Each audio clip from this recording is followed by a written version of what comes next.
Hello, welcome to this morning time taste challenge. I have two 80 proof American blended whiskey products. The first one, this is Kentucky Gold, Kentucky blended whiskey with natural flavors, plural flavors, and caramel color. I got this half-size bottle at International Market, Metairie, Louisiana. Blended and bottled in Kentucky by Quality Control Distilling Company, which is Heaven Hill, but they don't list it on their website anymore. Maybe it's discontinued. Maybe that's why they had it. Well, I know why they had it for $1.99, because the lady behind the counter said nobody buys it. We're trying to get rid of these slow moving. They had like 10 different brands, some of them well known, but 10 different brands of liquor. She said they're just getting rid of it. So, well, that makes sense. Why keep it on the shelf if nobody buys it? Now, I don't have much left, so I don't have enough left to go through all the other blended whiskeys. I'm going to try this week to go to a store called Star in Kenner, Louisiana, and see if they have a full-size. Buy it, because I'd like to go and complete the challenges. If not, if I can't get it, well, it's no tragedy, but it'd be nice. Now, here's Royale Club. I bought this in Arkansas. Never seen it in Louisiana, but it may be on the shelves somewhere around here. I found this in Texas one time, and I found it in Arkansas, Texarkana, Arkansas, literally across the street from Texas, at Vintage Liquors. It was $5.99 for the full-size bottle. I said I'll revisit it for that. Blended whiskey, American blended whiskey, so it's made somewhere in America. Could be from different states. Royale Club is an entity derived by blending several superbly refined straight whiskeys, so more than one whiskey in there, and grain-neutral spirits, each having a special quality of its own, together to achieve a harmonious marriage of these qualities. Thus is created a perfect whiskey. Now, $5.99, they're claiming it's a perfect whiskey, okay? Which possesses sparkling clarity, mild taste, ... It's not 3 dots, like 12 dots and more. 80% grain neutral spirits, so it's 20% straight whiskey, blended and bottled by County Line Distillers, Bardstown, Kentucky, and Los Angeles, California. So this is produced in Los Angeles and in Kentucky, but I'm pretty sure I got the Kentucky bottle. Well, I did buy this west of the Mississippi River, so maybe I got the California bottle, because it usually splits that way. But I couldn't find any trademark data. And then I started examining the bottle carefully. There is no trademark. It doesn't say anywhere that Royale Club is a registered trademark. They probably figured nobody's going to bother stealing this. They've got this fancy royal insignia, which doesn't look like a lion. To me, it looks like a house cat. On Grand Seigneur, our grand signal, we proudly display for your recognition our crest of excellence. Its presence is your assurance of a superior blend of whiskeys. Amazing. And then it says in almost micro compressed print, Sazerac.com. We love to hear from our customers, Sazerac.com, and to give the phone number. So that's who really makes it. Buffalo Trace Sazerac. Okay. So how long have they had this on market? I don't know how to find that out, because there, like I said, there's no trademark data because it's not trademarked.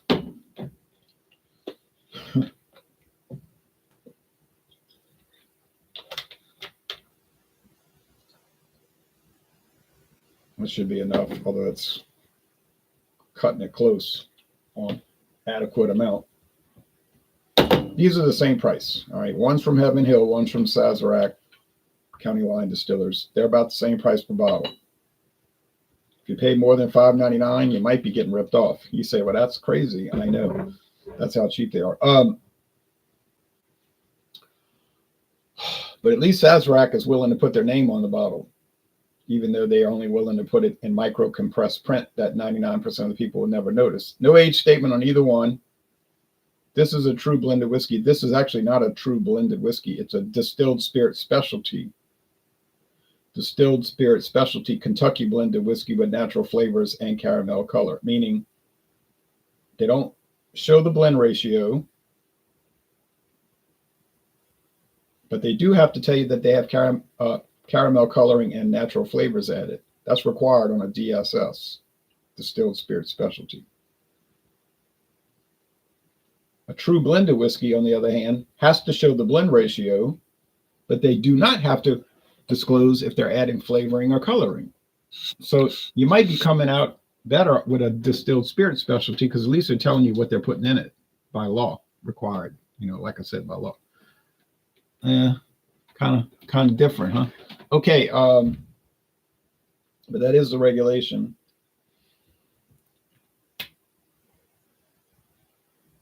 I was just at Walmart buying something else, toothbrushes, actually, not whiskey. And I did pass by the whiskey section because was on the way to get the toothbrushes. And I saw they had there was a distilled spirit specialty, Caliber London Dry. That's the name of it, Caliber London Dry. It didn't say Caliber London Dry Gin.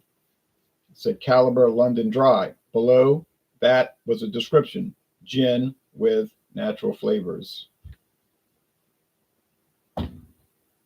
And there you go. All right, so you can only go up to 2.5% on flavoring with an American blended whiskey. But this probably goes above 2.5%. So not this one. This one, Kentucky Gold. The appearance. Well, this is amber. Probably from coloring added, caramel color, but I can't say it has caramel color because the bottle does not make that claim, and it's not required to say whether or not they do it. It can remain a secret. Man, there's no way I'm going to make it with this. This is too little. I'll get one more challenge out of it, so I'm going to definitely go try to see what I can find over there, because in my thinking, this could be an imaginary thing. I could have imagined it. In my thinking, they had Kentucky Gold. And if I can't find it now, I'll just backtrack one day if possible. Certainly not a pressing issue, but I would like to complete it. The Kentucky Gold is lighter. It's golden, just like that gold on the label. Well, not metallic gold, but gold. And they got like gold dripping out the barrel. It's gold in the bottle from the caramel color. Now, there was a barrel house that collapsed, a rick house partially collapsed at Jack Daniels yesterday. You saw that on the news? It was on the CBS overnight, on the hour, CBS News on the hour, radio news. And then I looked up the article online. They said the rick house holds up to 19,000 barrels and it collapsed. But they said it didn't look like any of the barrels busted open. Maybe a few did at the bottom of this pile. But I know they have to write a code on the barrel. That way they should be able to reorganize it. But what a mess. You might remember that happened at Blanton's in 2017. They had another collapse. But they did, one man was killed, and the barrels rolled down the hill into the river and killed a lot of fish because they were leaking. And they had to pay all kind of fines and everything. And I went into a rick house at Buffalo Trace and at Blanton's and I think at Jack Daniels also. I can't remember. I believe so. But when we were at Blanton's in the rick house, they had a plumb line. And then there was a circle on the ground. And the girl said, "You notice how that lead is inside that circle?" We said, "Yes." And she said, "It's perfectly straight, isn't it?" "Yep, you can see that." She said, "They check that thing all the time." I don't know if it's every hour, but maybe in the morning and then midday and at night. She said, if that thing is ever tilted one way or the other, that line is outside the circle. She said, you have to immediately run out of the rick house because that means it's starting to lean. And once it starts leaning, you'll never stop it. It'll get momentum and it's going to come down. It will come down. So the one at Jack Daniels started to lean and partially fell. And I saw the photos. It was a big, huge mess. All right. But they didn't say anybody got hurt. So that's good, thankfully. Dangerous business. And it's also dangerous at a liquor distillery. A whiskey distillery is dangerous because of the flammable material, highly flammable. And Heaven Hills distillery burnt down in the mid-90s. They had to rebuild it. The fire was so hot, they couldn't put it out. It took a long time. They had to let it burn itself out. I think some guys got killed too. I'm not sure if they ever figured out what caused it. It's just some kind of spark. Just blew up.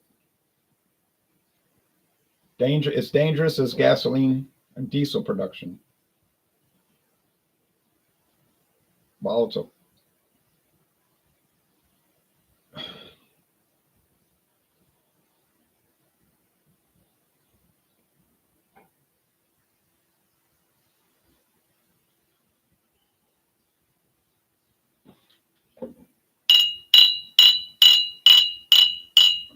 Now over here, it just smells like, I said this in the previous video that I got wrong. I've gotten it wrong 4 out of 9 times now. With 5 wins, 4 losses. Not a good record, but I'm doing the best I can. They smell so similar. They smell like regular old stereotypical American whiskey. Like if you smell pretty much any whiskey from Canada and the United States, I don't mean like the apple flavored stuff or, salted caramel. I mean just regular even this thing with natural flavors is still considered unflavored. You know what I mean? It's not like peach flavor. They all kind of smell the same to me, which legally they're supposed to, because if you read the regulations, it said it should have the aroma and flavor generally associated with whiskey. That's the regulation. It's required to have the aroma and flavor generally associated with whiskey. That's the law. I didn't write the law. So actually, if it was a whiskey and it didn't smell like whiskey, it smelled like brandy, it would be illegal. I don't know how that would happen, but all right. So aroma, tie. Appearance, I kind of like the darker appearance of Royale Club, but that's just a personal preference. They both look fine.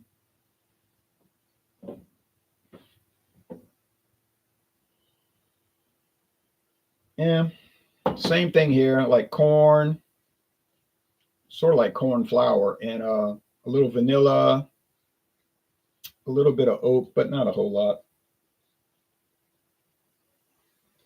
Looks like they're both aged at least 4 years. They got no age statement. I don't know if a distilled spirit specialty even has to put the age statement. I'm pretty sure it does not. I'm not totally sure. I'd have to revisit the website. I never see age statements on them though. A whiskey has to be at least 4 years old with no age statement. So we know the Royale Club is at least 4 year aged. That's without question. That's not a point of contention. The Heaven Hill, well, I'm not sure. I say the Heaven Hill. The Kentucky Gold was from Heaven Hill.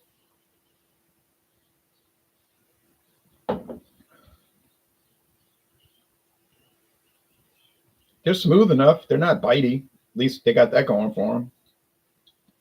Now this Royale Club seemed like it got a little paperiness. I'm saying this is Royale Club because I remember Royale Club having a papery note. I don't know if it got oxidized or whatever, but it just has like, I don't know, some kind of paper. If it's like wrapping paper, like packaging or the brown paper, like in a grocery bag, something. I don't know. It could just be in my head, like some kind of misapprehension of it, misunderstanding of it. Tommy Carroll says, cheers, Louisiana Liquor Reviews. Since starting your YouTube career, career, I wouldn't call it a career, a hobby. What has been the most positive or the most negative about it? The most positive is meeting a lot of nice people. The most negative is meeting a pretty good amount of not so nice people, negative people. You know what I'm saying? Just got people with a bad attitude. Like strange, you know what I'm saying? Strange. volatile is the word I always use. Volatile people. I can't see becoming angry so much. I cannot understand becoming so angry over some trivial issue. And when I mean trivial, like stuff that would not anger me. In fact, I probably wouldn't even think about it. Like it would be meaningless to me. But then I'm not volatile. So, when you're volatile and you're flying off the handle, when you're Buddy Rich, when you fly off the handle, it's hard to well, I guess it's hard to get along with people. When you're kind of not volatile and you just kind of stay calm and let things slide, then it's easy getting along with other people who are that way. And I've met a lot of people that are laid back. It's like, yeah, we don't agree on this, but big deal. But the people that's wound up, it's hard to deal with them. But that's the answer, And there's a lot of other positives, like learning so many things about the products, just learning, learning the history, learning the details, the regulations, and all. It's fun about the different hops and the brewing techniques and all. That's a lot of fun. Sure is, Tommy.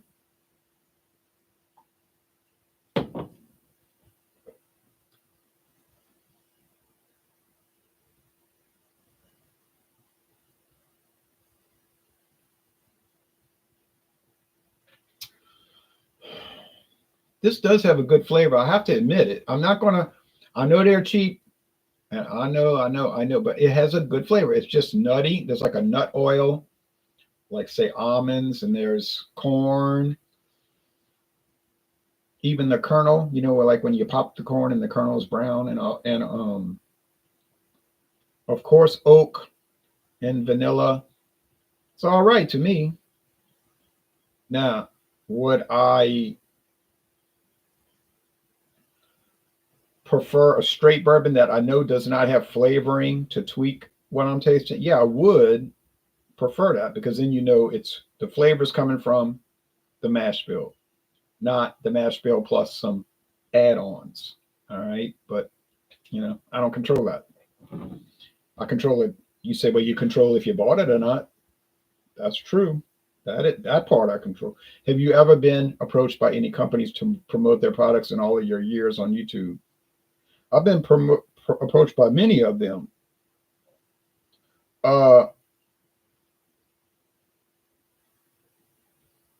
Like Modelo wanted me to make these videos, cooking videos.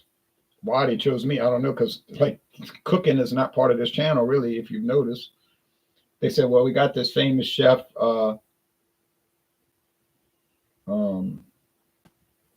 this is in 2014, Rick Bayless.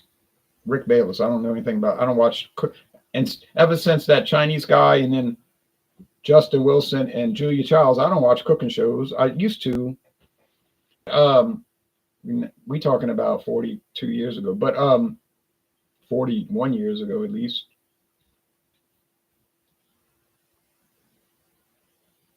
And I thought it was some kind of scam at first. They were like, no, we're going to send you $50 worth of Modelo beer, which back then was a lot. Now it might only be like 3 12-packs.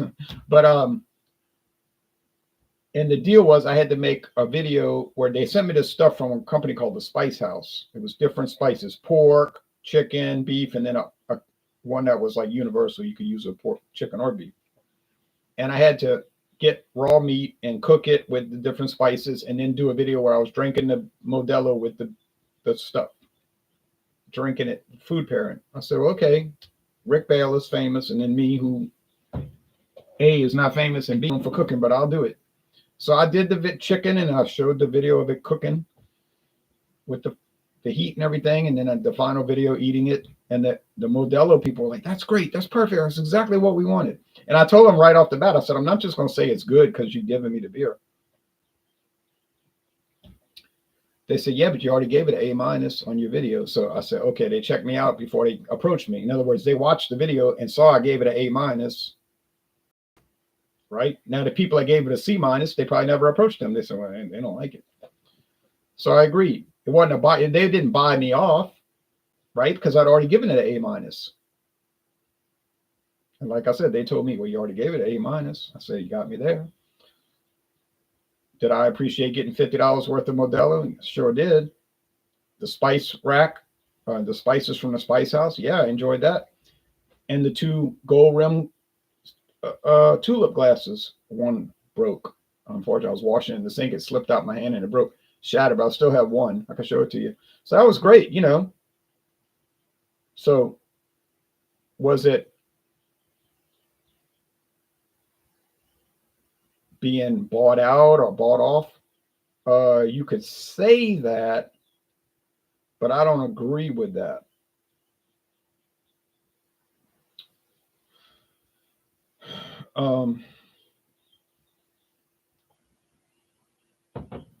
Somebody was telling me, somebody was accusing me of, but Anheuser-Busch bought you off. I said, A, they never sent me a free thing ever in my life. Well, yeah, Modelo did, but that was, I think, before they even got bought by Anheuser-Busch InBev. I said, secondly, if Anheuser-Busch did give me free beers, I would make a Budweiser video about every day. Then you would know I was bought out because I would make a Budweiser video about every day.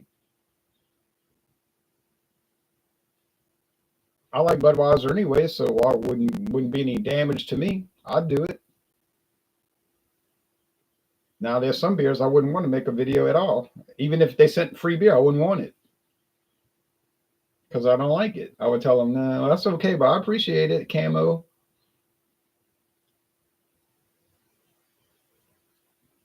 You know, like if Four Loko wanted to send me beer, I wouldn't want it. I would tell them I don't want it. But I'm sure there are people out there that do. I wouldn't want it for free. I wouldn't even want it if they paid me.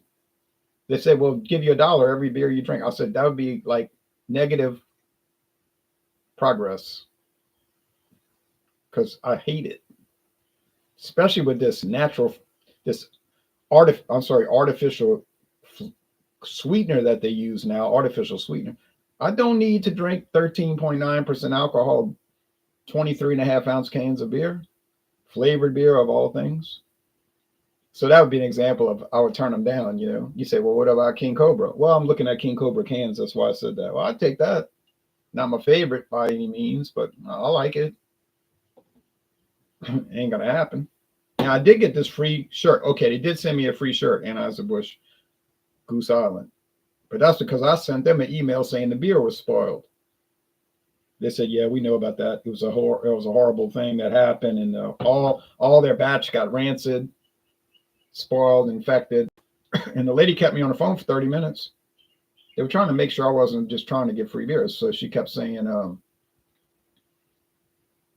asking all these probing questions. I said, well, I made the video. It's on the internet. You can look at it on YouTube. I could tell she was looking it up. Oh, okay. I said, you're going to see what I said. It tastes like coconut. That's not what it's supposed to taste like. So then she said, would you like a free t-shirt or the money back? I said, I think I'd rather have my $10.99 returned instead of a t-shirt. Okay. She said, okay. So they did give me exactly $10.99, but I didn't get the tax refund. Well, I had paid that to the government, not to Anheuser-Busch. But I asked the lady, I said, where are you on the phone? I mean, where am I talking? Where are you located? I'm talking to you. She said in St. Louis. I said, okay, Goose Island, you know, in St. Louis, but not Chicago. All right. Well, they did send the t-shirt about 6 days later. And the money. So a check. So I got the money and a t-shirt. So I guess it balanced out. This thing has been durable. I've been wearing it for 10 years. Well, almost, still holding up. Wow. So Goose Island knew their batch was bad and they still shipped it. No. After they shipped it, they started getting immediate feedback from consumers, calls, emails saying, well, something's wrong with this stuff. It's, oh, what's wrong? What's wrong with this? All right. So Goose Island, Anheuser-Busch people started probably going and checking it out, going to the warehouse, checking it out. And they're like, oh, this stuff's terrible. I recall it because it wasn't dangerous to drink. It just tastes nasty, So Then they set up this hotline, call us if you think it's nasty, which I thought it was, and never happened again.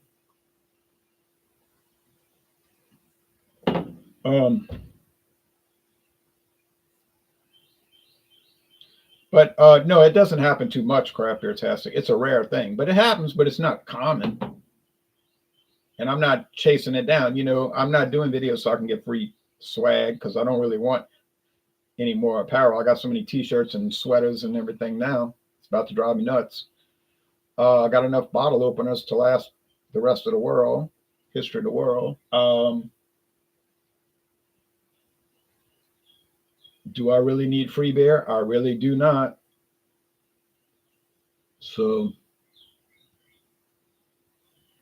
kind of wish Modelo Negro would call me back and give me endless free Modelo Negro, because it's like one of my favorite beers in the world. So I would just continuously drink it endlessly forever. All right.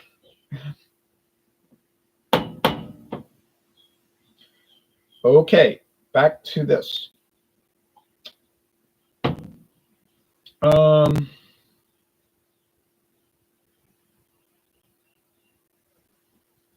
have no confidence that I'm going to get it correct.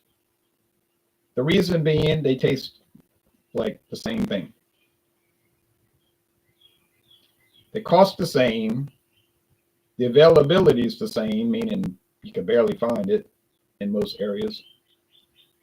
They don't look the same. One's darker. The Royale Club's darker. They're on the same shelf, which is the very bottom shelf. Neither one is on the website of the parent company, because they don't dare put it on there. They don't want people to know they make that. What do you think of President Trump abolishing the penny?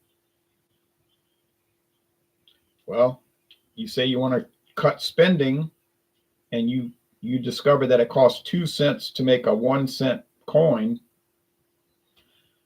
That might be a good reason to cut the production of it if it's costing you 2 cents to make a penny. Does that make any sense? Not sense, but sense, S-E-N-S-E. It does not. And I've always said the U.S. government wastes money in a profound manner, so I can't really criticize it. All right. But I think this one has more oak, and I think it has a little bit more character. But when I say a little bit, I mean like a worthless amount of character relative to the other. You know what I'm saying? Like the difference is so minimal, there is no difference. But it is a slight difference, and it's maybe a tick better, meaning 1% out of 100. I got it right this time. Oh yeah. No, but it did give it away. That little more charred oak. I say charred oak because I think they're using straight bourbon in it, and a little bit more character. So even when I did a video review with my friend David, a duo review, you can go back and watch it. He had to admit it was good. He gave it a good score. He liked it, but he can't get it here, so he doesn't buy it. But he admitted, and he wasn't thinking too much positive thoughts when we started this. His attitude was, ugh. I'll go along with it. But then when he drank it, he had to admit that he liked it. So we'll look at it like that. When I gave him a bottle of McCormick's blended whiskey from Missouri, he didn't like it. He told me point blank, I don't like this stuff. It's no good. Fair enough. I don't ever ask people to, be a yes man for me. You don't like it? Tell me you don't like it. I'd rather the truth than a bunch of, bull honk, a bunch of junk. Be honest, tell me the truth, and we can get along. Don't play games. All right. That's 6 wins, 4 losses. Am I proud of that? Not really. But I don't blame myself. I just blame Kentucky Gold for being so ordinary. But that's no surprise. I mean, like I said, probably 20 times already in this series, these American blended whiskeys basically taste the same. I was hoping I'd have enough to get to the well-made and the Seagram 7 from Diageo, because that would be a real difference. Well-made, you could tell it's from like a big company, and they really take time with it. It really is well-made, made for the well, well whiskey, but it is well done. Seagram 7 Crown, obviously, is the best American blended whiskey you can find. I guess, regular one, not craft style like TX, owned by Pernod Ricard these days. TX blended whiskey probably is a lot better, but it is $30 a bottle. It better be better. Or Rebecca Creek. Yeah, it better be a better product. It's like $30. Like I'm saying, if I'm paying that kind of money, it better be a whole lot better than a $9 bottle, or a Seagram 7 case $14. Naturally, I want it to be better if I'm paying all this money. I've never bought TX yet. I plan on it. I've never bought Rebecca Creek yet. I plan on it. Both blended whiskey. They fit the American whiskey, blended whiskey profile, but they say they're a craft distillery, and they're all fancy pants. And they've both been bought out. They're not independent. They're owned by some big company now. Do I take issue with those people selling out? No, I don't. If you have a small distillery and it's hard to make money, or a brewery and it's hard to make money, and some big money comes along and offers you enough cash that's going to make you wealthy for the rest of your life, how you turn that down? I mean, what they do with it, that's on them, Can't really Goose Island, they did it. They got bought out. Hey, well, they bought. People say you're sellouts. You're a bunch of sellouts. Yeah, but nobody gave you $40 million, though, did they? No. So it's easy for you to say that. Okay, well, y'all take care. And later in the week, probably later in the week, I'll do one more, maybe two. And maybe three. I don't know about three. But anyway, and then we'll get through this blended, and then it's back to bourbon. I got a straight bourbon, Kentucky straight sour mash bourbon that nobody ever heard of. Okay. Bye-bye, everybody. Take care.